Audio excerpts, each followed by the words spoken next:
پێشەچی لێرە سەرنج بۆ چەند خاڵێک ڕاکێشم لەوەی کە ئەبێ ئەو کەسێک کە گوێی لێ ئەگری ئەو زاراوەنی بەکاریان دێنێ بزانی ئەو بە چ معنایە بەکاری هێناوە، نەک ئەوەی کە تۆ لەلاتە. بۆ نمونە ئەو باسی سەلەفیەتەکە، ئەو کە باسی سەلەفیەتەکە باسی مەدخەلی ناکە، باسی دکتۆر عەبدولەتیف ناکە، باسی ئەوانی تریە.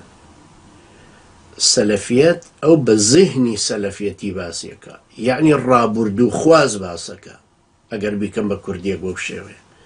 بۆیە کاتێکە ئەوڵە سەلەفیەت بۆ عەقڵی سەلەفیەت گەڕانەوە بۆ سەلەفیەت، مەبەستیەوە نیە گەڕانەوە بۆ محەممەد بن عەبدولوهاب و حەرەکەتی وەهابی وان.